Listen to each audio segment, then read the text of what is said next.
What's the biggest plot twists in history? Probably the time during World War I the Germans disguised one of their ships, SMS Cap Trafalgar, as the British liner HMS Carmania. And by sheer coincidence and bad luck the first ship they came across was the real HMS Carmania, which ended up sinking them. The head executioner during the French Revolution, Charles Henri Sanson, was the first executioner to use the guillotine. He was spending a lot of his own money on upkeep, etc. He was verging on bankruptcy, so he petitioned the Paris Commune, which was the revolutionary government, for financial aid and reimbursement. They accepted his paperwork although they were going to pieces, all turning on one another. The leader Robespierre, who actually used to be opposed to the death penalty, wound up sending all his friends to the guillotine.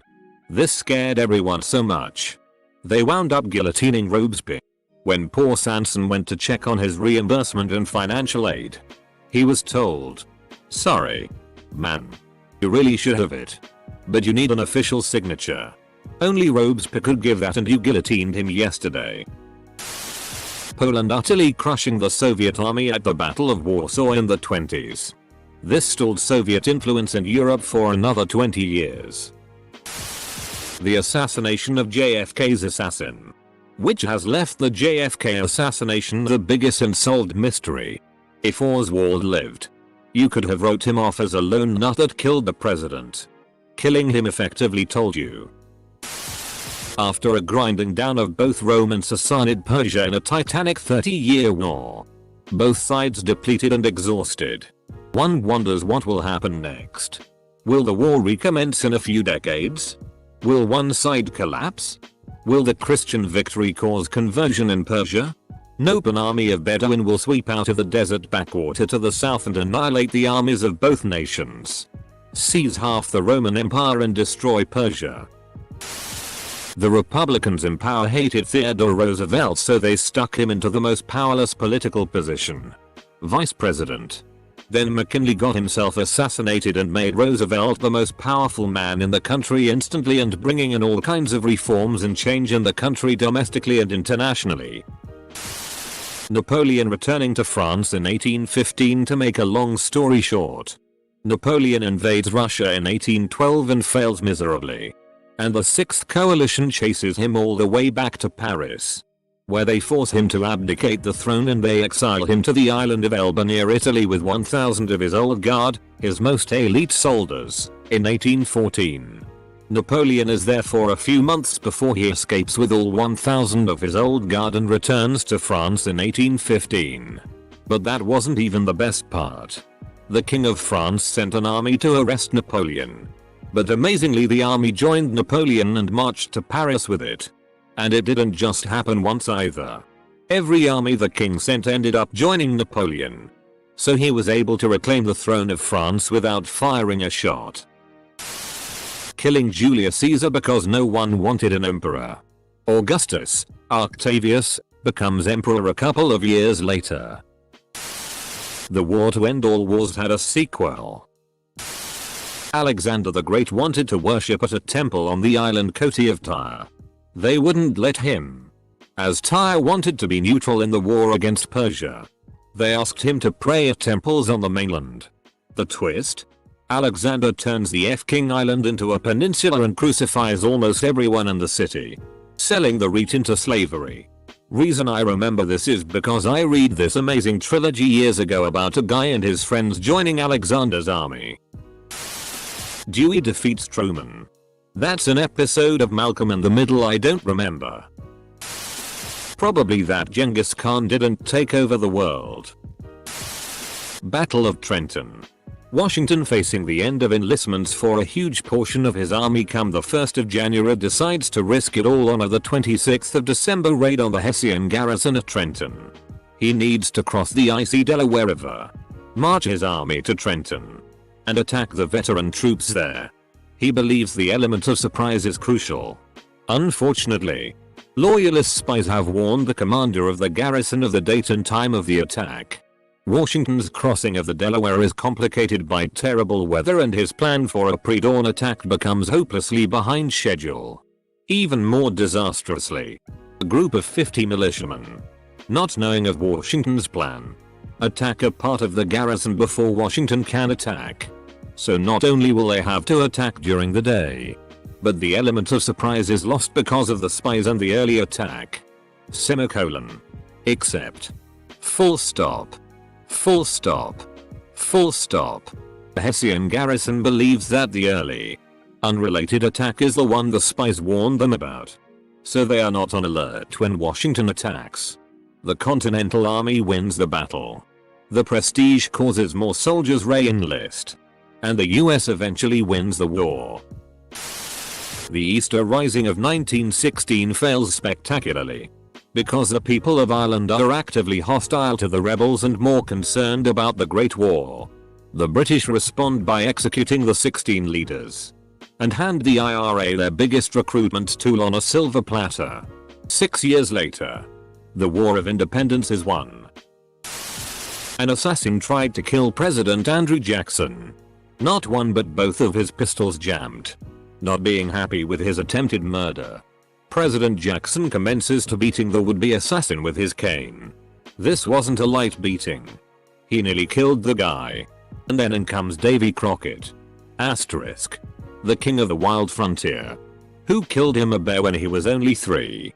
Has to pull the president off the guy. President Jackson. I've come to kill you. Ha ha ha ha. Pulls trigger. Click. FCK. Luckily I've brought my backup pistol. Now die. President Jackson. Pulls trigger. Click.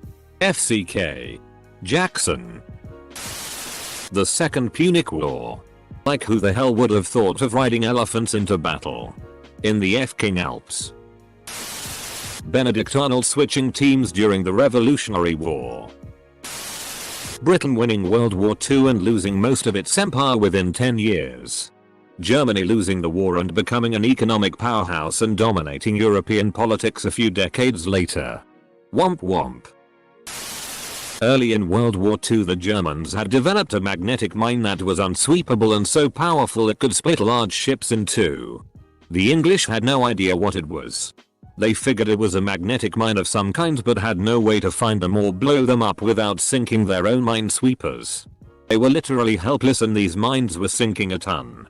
England obviously pretty heavily relies on imported food so this is a huge deal. Then, just about a week after they went into real panic mode, a German aircraft dropped a mine on land right outside of London. No big deal. The mines were supposed to detonate if they were at all tampered with. Only problem? The aircrew that dropped the mine had forgotten to arm it before dropping it.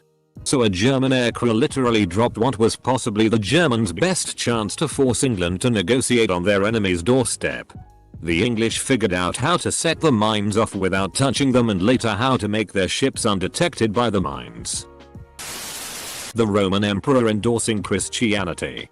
Never would have seen that one coming. The persecution of Christians during 3 centuries ended with the conversion of the Emperor Constantine. Christianity became the official religion of the Roman Empire. Pope is forced out of Rome. Pope seeks help of Robert Guiscard, a Norman, read, recent Viking, who laid claim to Apulia in Italy. Guiscard succeeds in capturing Rome. His soldiers continue to drain Roman coffers. Pope is asked to send him away. Guiscard sacks the city. Hard. Romans so pissed that they exile Pope and he has to flee under the protection of Robert Guiscard. Nazi Germany forming a pact with USSR at the start of World War II. And a second plot twist is Nazi Germany then attacking USSR a few years later. The Verizon guy switching to Sprint. Oh the humanity. Genghis Khan sends a large trading caravan to Khwarezmia, in the Middle East.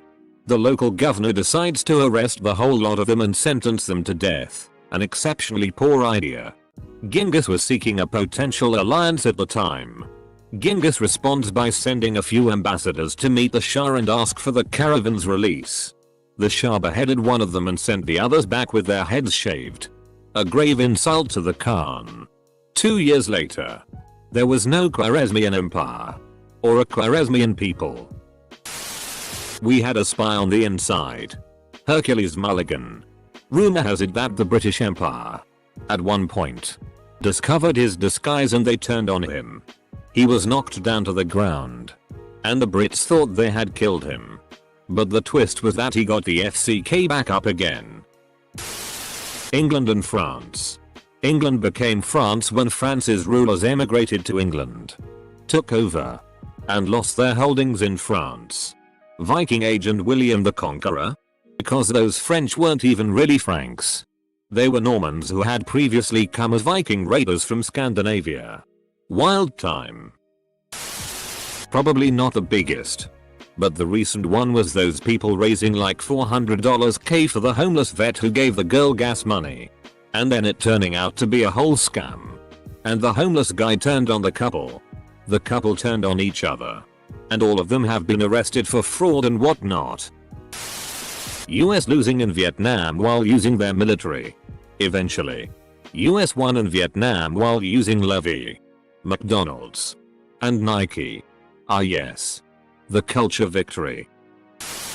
Nuking Japan created anime.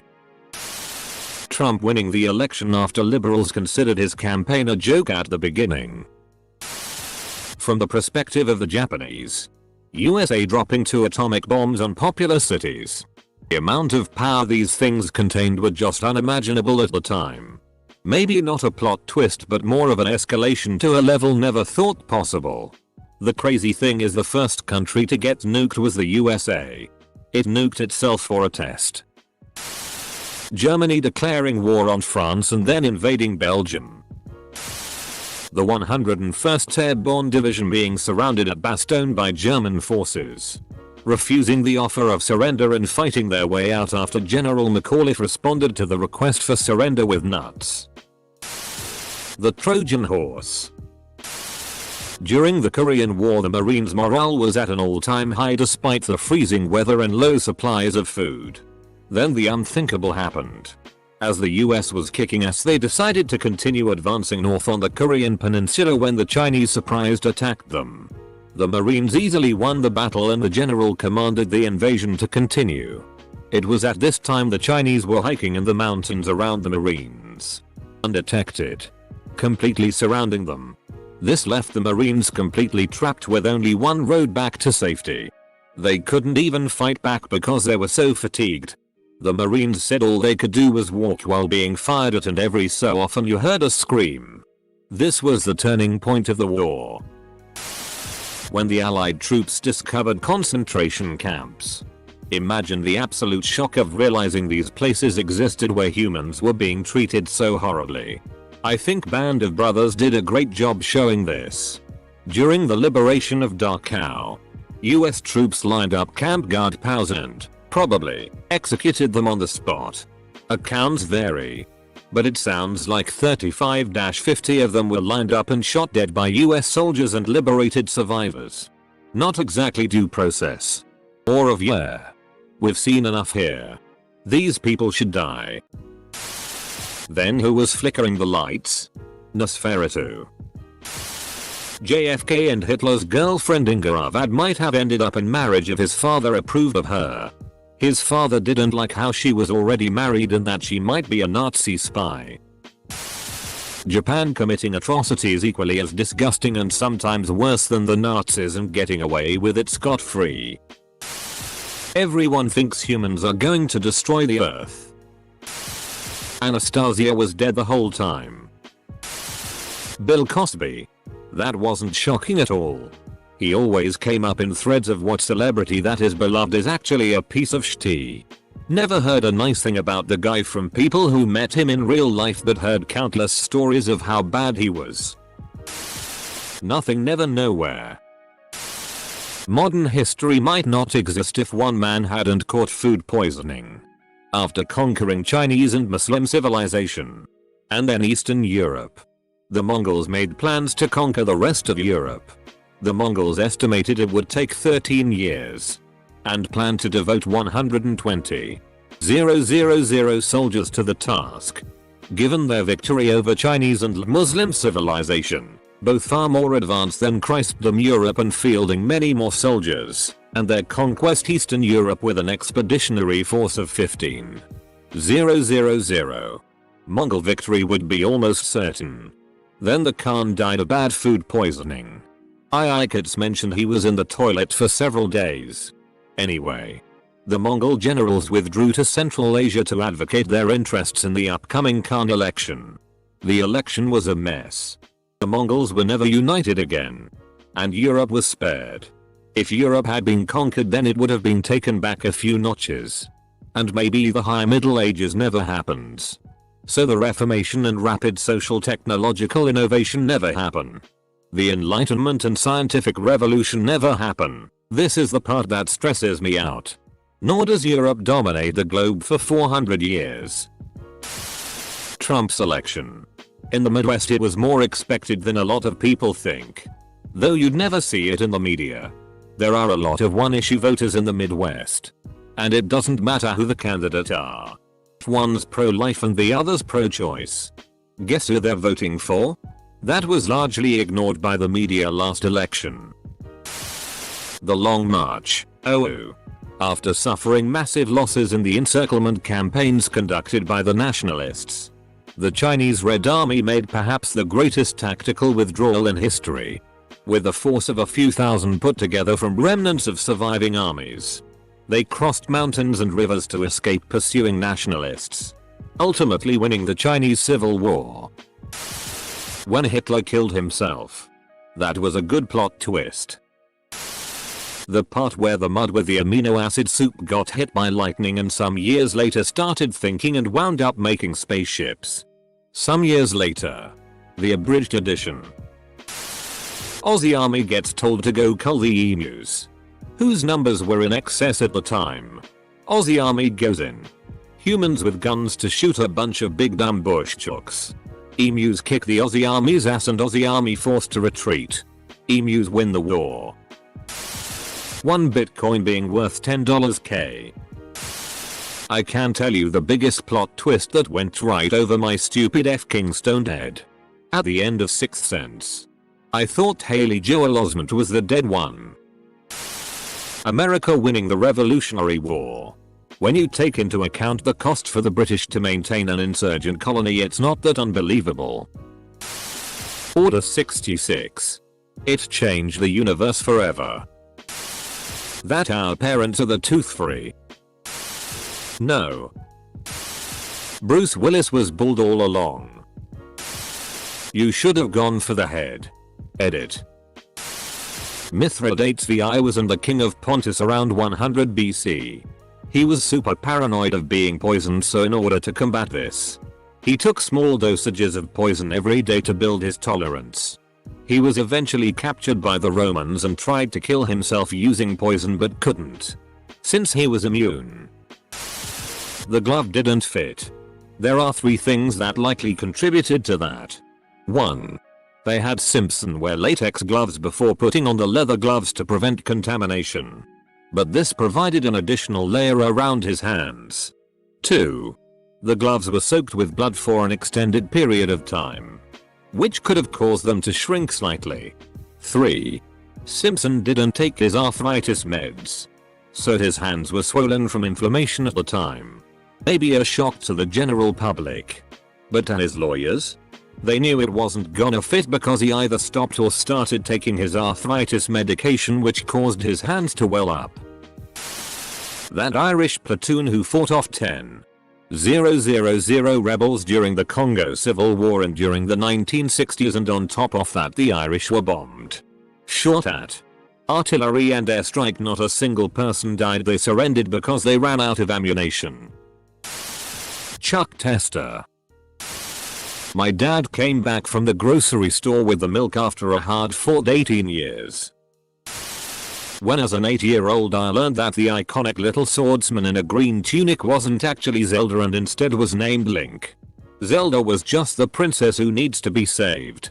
Not just a major plot twists in history, but a top 10 anime betrayal. Judas betraying Jesus. Jesus coming back to life. Judas. Hitler was a major factor to most of our technological and medical advancements. Without all the R&D going into that stuff to topple him, we wouldn't be where we are now. I think Battle of Stalingrad was a huge turning point. It depleted and exhausted the Germans. Hitler lost his shit and resources. Allies were able to plan invasion due to Germans not cleaning up their mess in Russian theater. If Stalingrad had fallen, Hitler would secure Caucasus region and Russian oil fields, capture Emi and push allies out of Africa. Without Eastern Front, the west coast of France would be fortified with sea defenses and Britain's shore would collapse under constant air bombardment and rockets. The Germans were depleted well before Stalingrad. Probably whatever was happening in the New World, they could have had their own Game of Thrones playing out. Then suddenly disease wipes out everyone and a little while later some white people come around murdering and enslaving the survivors. It would be like if halfway into an episode of Friends, everyone but Rachel gets the measles and dies. And then Benicio del Toro shows up, rapes her and sells her apartment to the family from Full House. Oil companies did initial research suggesting climate change, then deny climate change, yet also engineer their offshore oil rigs to withstand the effects of climate change. In 1274 and Kublai Khan has run out of China to conquer, so now he's going to conquer Japan. His first attack fleet gets fended off by samurai. So they head back to China where they would regroup and plan a bigger follow-up attack. On the way back to China the fleet gets sunk by a typhoon. It's 1281 and Kublai Khan is back. What does he want? Japan. When does he want it? 1281. I already told you that. He launches the second biggest naval invasion the world will have ever seen, as of 2018. First biggest. D-Day. And come to find out, the Japanese have blocked their beaches off with seawalls. He trawls around the coast of Japan looking for a place to land. And continues to do so right up until the day the fleet gets destroyed by a second typhoon. Those typhoons' names? Kamikaze. America winning the Civil War. The First Crusade actually working. Why? Because when they sent out news of a crusade, a priest got a bunch of peasants riled up for the crusade. So they went on the crusade early with no food or organization. This failed so spectacularly that the Ottomans were still laughing when the real knights got together for the crusade. WTF, you mean Ottomans? It was Seljuks and Fatimids. The last crusade actually working too. Who would have thought an archaeology professor would actually find the Grail? When shall he cut the brakes of the van? Wildcard. I don't know about the biggest ever in history, but I can think of a good one I saw myself. My geography teacher, who was a victim of some really crazy accusations. There were some rumors about him supposedly f-king a 16-year-old student. Turns out the guy was gay and had threesomes regularly with male models. Also, he was happily married with one. Apparently, the girl made the rumor up because she had a crush on him and it got out of hand. She confessed it later. But it was kinda too late. Since everybody was already attacking him. Actually feel bad for him. He was a genuinely nice guy. And an excellent teacher. He didn't deserve to pass through that. And he had some epic pecs. No homo. Edit. Words. Edit. Guys. Thanks for the updates. Lincoln being a huge fan of Booth and inviting him to the White House. Plastic. Revolutionized everything from medical procedures to art supplies. There are so many things we do every day that would not be possible without plastic. Or at least would be much more time consuming and difficult. Fast forward 50 or so years and the stuff is literally killing the planet at an alarming rate. Kevin's dog is not dead from The Office.